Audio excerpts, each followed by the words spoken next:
नमस्कार, कैसे हैं आप लोग। मेरा नाम राज है। कोऑपरेटिव सोसाइटीज के एक्ट के बारे में, बायलॉज के बारे में, rules regulations, policies, notification, circulars के बारे में हम डिस्कस करते रहते हैं। तो आज हमारे पास में एक बहुत ही खास टॉपिक है, बहुत ही कॉमन टॉपिक है कि कोऑपरेटिव सोसाइटीज के अंदर अगर हम अपने घर को भाड़े पे लगाते हैं, चाहे इलेक्शन होने से पहले या इलेक्शन होने के बाद, क्या इसकी वजह से हमारी डिस्क्वालिफिकेशन हो सकती है। तो ये बायलॉज नंबर 117 में एक प्रोविजन ऐसे दिया गया है।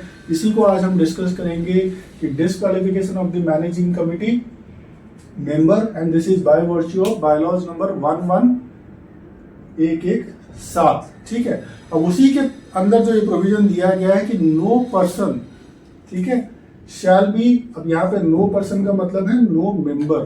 ठीक है, पर्सन तो बाहर का आदमी तो कॉन्टेस्ट नहीं करेगा ना इलेक्शन में, या सोसाइटी मैनेजिंग कमेटी का मेंबर तो नहीं बनेगा। तो no person shall be eligible for being elected और co-opted, ठीक है, elected as a member of the committee और co-opted ऑन इट इफ, कौन सी कंडीशन में, अगर he has without previous intimation, आप अपने घर को भाड़े पे चढ़ा सकते हो, आपको कोई नहीं रोक सकता है, मगर आपको सोसाइटी को इंटीमेट करना पड़ेगा और एक पुलिस एनओसी लेना पड़ेगा। नो ऑब्जेक्शन सर्टिफिकेशन का मतलब है ये जो आपको पुलिस नो ऑब्जेक्शन सर्टिफिकेट देती है, दिस इज इंटीमेशन के लिए देती है। आप पुलिस से परमिशन नहीं ले रही हो, क्योंकि कहीं कहीं पे सीनियर सिटीजन्स भी होते हैं, तो उसके लिए पुलिस को इंटीमेट करना पड़ता है, या कोई अनफोर्सिन इंसिडेंसेस ना हो जाए तो पुलिस को इंटीमेट करना पड़ता है, और उसकी एक कॉपी आपको लाके सोसाइटी ऑफिस में देना पड़ता है, एग्रीमेंट की कॉपी देना पड़ता है। और जो आप घर भाड़े पे लगा रहे हो उसके लिए non occupancy charges 10% of the maintenance for your flat आपको देना पड़ेगा। अगर आपने सोसाइटी को इंटीमेट किया ही नहीं तो 10% of the maintenance charges of the society for your flat for the specific area of your flat, उतना सोसाइटी को तो फिर लॉस होगा हर महीने, मल्टीप्लाइड बाय 5 साल अगर सोसाइटी मैनेजिंग कमेटी रहती है तो वो तो लॉस होगा। इसका मतलब आप सोसाइटी मैनेजिंग कमेटी को चूना लगा रहे हो, या फिर किसी की सिक्योरिटी को लेके, अगर सीनियर सिटीजन की सिक्योरिटी को लेके भी बात करें तो वो भी डिस्प्यूटेड हो सकता है। तो आपको सोसाइटी मैनेजिंग कमेटी को इंटीमेट करना है, आप परमिशन नहीं ले रहे हो। ऐसा भी हो सकता है आपकी फ्लैट है और आप उसका मेंटेनेंस ही नहीं भर रहे हो, और कल आपने उसको भाड़े पे लगा दिया, सारा पैसा आप ही को आ रहे हो, सोसाइटी मैनेजिंग कमेटी को ना मेंटेनेंस का पैसा जाता था, ना नॉन ऑक्यूपेंसी चार्जेस का पैसा उसको आएगा। तो दोनों ही कंडीशन में तो फिर सोसाइटी मैनेजिंग कमेटी लॉस में चल रही है ना, उसी की उस मेंटेनेंस के पैसे की वजह से तो, या नॉन ऑक्यूपेंसी चार्जेस की वजह से तो सोसाइटी की जो कॉमन एरिया वगैरह उसका मेंटेनेंस होता है, इलेक्ट्रिसिटी होता है, सर्विस चार्जेस दिए जाते हैं, या फिर जो भी प्रॉपर्टी का मेंटेनेंस होता है, रिपेयर एंड मेंटेनेंस वगैरह होता है, जो कॉमन फैसिलिटीज का देखभाल किया जाता है, तो आपको सोसाइटी को इंटीमेट करना है, ये कंपलसरी है। विदाउट इंटीमेशन आपको सोसाइटी को इंटीमेट किए बिना, मैनेजिंग कमेटी को इंटीमेट किए बिना आपको फ्लैट भाड़े पे नहीं चढ़ाना है। ठीक है।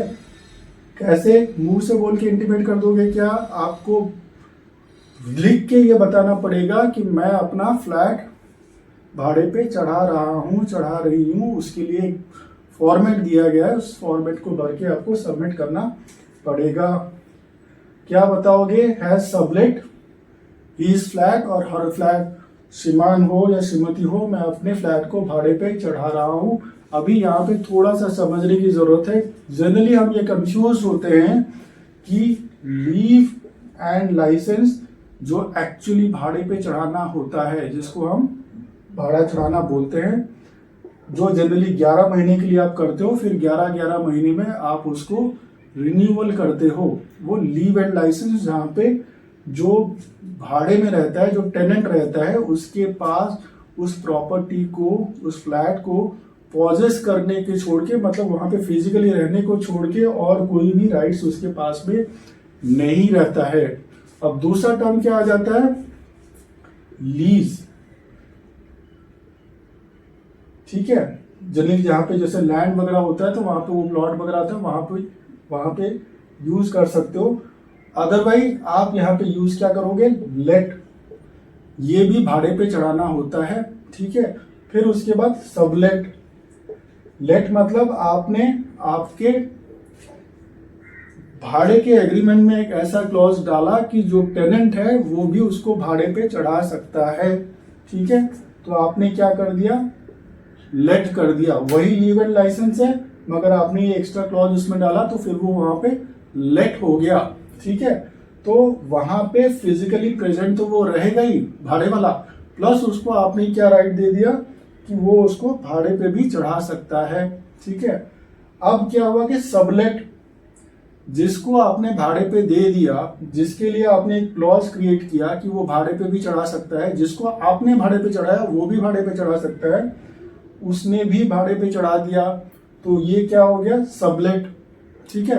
अब मान लेते हैं आप तो ओनर हो, वो टेनेंट है, ठीक है, उसने भाड़े पे चढ़ाया था, ठीक है।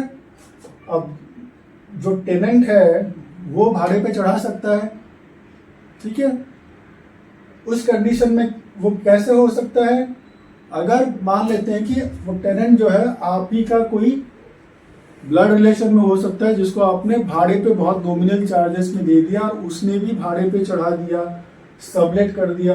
अगर आपका ब्लड रिलेशन में है और आपने उसे एसोसिएट मेंबर भी बना के रखा हुआ है, इसका मतलब आपने तो लेट किया तो आप हो गए डिस्क्वालीफाई मैनेजिंग कमेटी के मेंबर बनने के लिए। फिर जिसको आपने भाड़े पे दिया, हो सकता है कि वो एसोसिएट मेंबर हो और उसके भी राइट्स क्रिएट हो गए कि वो इलेक्शन में खड़ा हो सकता है। अब उसने कर दिया सबलेट, तो वो भी डिस्क्वालीफाई हो गया, ठीक है। तो मेंबर हो गया डिस्क्वालीफाई, एसोसिएट मेंबर हो गया डिस्क्वालीफाई, और इसको छोड़ के मेंबर ने इंटीमेट ही मैनेजिंग कमेटी को किया ही नहीं है, तो वैसे ही हो गया वो डिस्क्वालीफाई, ठीक है। फिर उसके बाद आपको ये लिख के बताना है, जो भी फॉर्मेट है उसमें लिख के बताना है कि मैं अपना फ्लैट सबलेट कर रहा हूँ, ठीक है। लेट किया था, फिर उसके बाद ये सबलेट हो गया। सबलेट कौन कर रहा है, जिसको आपने दिया भाड़े पे वो सबलेट कर रहा है। अभी आपने तो लेट कर दिया, वो सबलेट कर रहा है, ठीक है। और पार्ट देयर ऑफ, ठीक है। आपका ये 500 स्क्वायर फीट का फ्लैट है, आप रहने लगे 300 स्क्वायर फीट में, और ठीक है, जिसको आपने भाड़े पे दिया वो रह रहा है 300 स्क्वायर फीट में, उसने क्या भाड़े पे चढ़ा दिया 200 स्क्वायर फीट को, या आप खुद रह रहे हो और बाकी को आपने भाड़े पे चढ़ा दिया, ठीक है। तो दोनों ही कंडीशन में, दोनों लेट कर रहे हो या सबलेट कर रहे हो, दोनों ही कंडीशन में दोनों इसमें डिस्क्वालीफाइड है, ठीक है। और given in on leave and licence basis. अब इस पर आ जाते हैं, तो पहले हमने डिस्कस किया 11 महीने का आपने इस पर लीव एंड लाइसेंस, 11 महीना कंप्लीट होने के बाद आप जो पॉजेस कर रहे हो इस प्रॉपर्टी के ये हिस्से को, आपको छोड़ के जाना है। फिर 1-2 दिन का गैप देके आप उसको रिन्यूअल कर दोगे, ताकि कंटिन्यूटी ऑफ दी स्टे वहाँ पे ना हो। तो आपने क्या किया, उसको आपने भाड़े पे चढ़ाया हुआ है, given on leave and licence.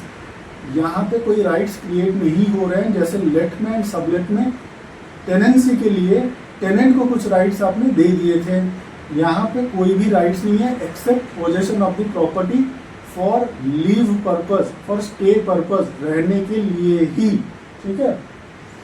या फिर आपने क्या किया, ऑन केयर टेकर बेसिस, मतलब प्रॉपर्टी का देखभाल करने के लिए, वहाँ का रिपेयर एंड मेंटेनेंस, छोटे मोटे रिपेयर एंड मेंटेनेंस करने के लिए, ठीक है, घर का हाल सब ठीक ठाक जैसे मेंटेन रहे। Basically he is a custodian of the property and he possess for that period of time. हो सकता है आपने अपने ही फैमिली के डिस्टेंस रिलेशन में किसी को दे दिया, या अपने किसी दोस्त को दे दिया, वो वहाँ पे रह रहा है और आप वहाँ पे नहीं रह रहे हो, आप सोसाइटी का मेंटेनेंस भी नहीं भर रहे हो, ठीक है। तो आपने कौन से बेसिस पे दे दिया, केयर टेकर बेसिस पे दे दिया, तुम मेरा घर का केयर कर, ठीक है। तो उस केस में भी we will not be eligible for being elected और को-ऑप्टेड की बात कर रहे हैं, मतलब 2.5 साल के बाद जहाँ पे वैकेंसी क्रिएट हो जाता है, 2 वैकेंसी फिलअप करना होता है सोसाइटी मैनेजिंग कमेटी के अंदर, ना आप इलेक्शन के लिए 5 साल में एलिजिबल हो रहे हो, ना 2.5 साल के बाद अगर खाली कोई जगह है मैनेजिंग कमेटी के अंदर उसके लिए भी आप एलिजिबल नहीं हो रहे हो। सारे टर्म्स एंड कंडीशन हम ऊपर से देखते आ रहे हैं 1 बाय 1 करके, ठीक है। तो आप केयर टेकर बेसिस पे दे रहे हो तो भी आप एलिजिबल नहीं हो। और has parted with its position मतलब फिजिकली वहाँ पे रहना, किसी भी तरीके से आप वहाँ पे रह ही नहीं रहे हो, आप छोड़ छाड़ के चले गए, घर वैसे ही पड़ा हुआ है, खाली पड़ा हुआ है, मेंटेनेंस भी आप नहीं भर रहे हो, आप चले गए फॉरेन, 1-2 साल से 3 साल से फॉरेन में ही हो, बीच बीच में कोई आता है, ताला खोलता है, घर में सब ठीक ठाक देखता है, जाता है, और ऐसा पड़ा हुआ है, या फिर आपने अपने पेरेंट्स को दे दिया या किसी और को दे दिया, घर में वो स्टे कर रहे हैं। बट सोसाइटी तो सोसाइटी का जो फ्लैट है वो तो सोसाइटी का हिस्सा है, वो तो मैनेजिंग कमेटी के परव्यू के अंदर में आता है।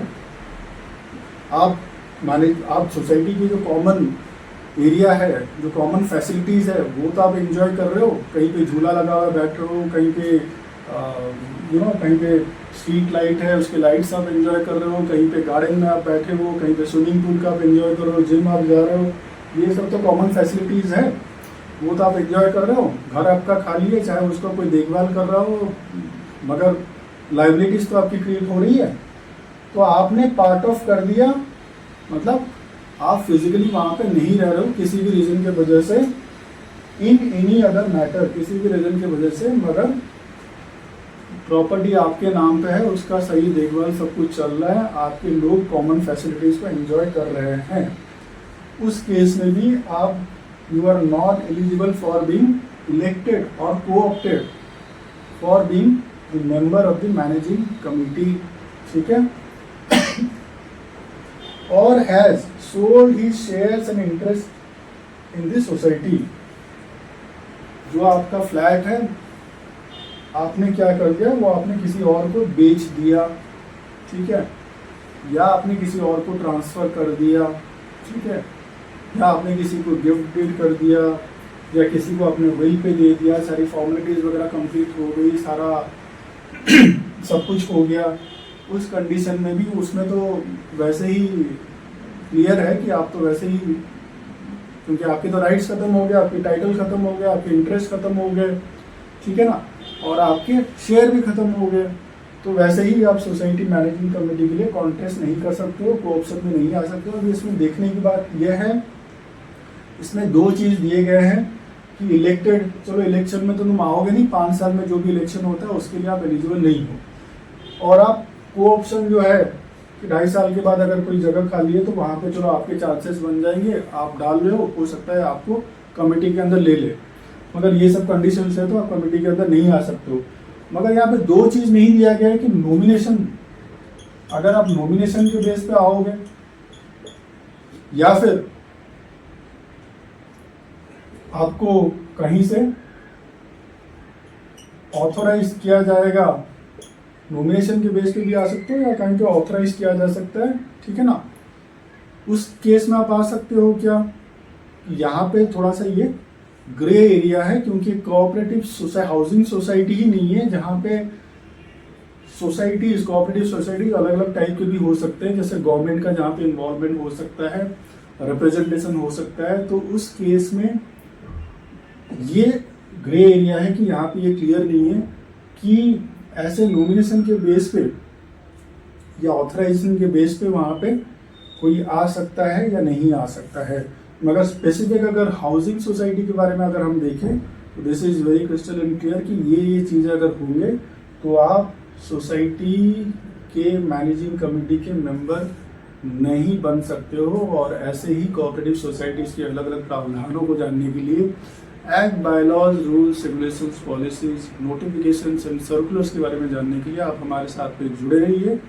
आप सबका बहुत सारा धन्यवाद।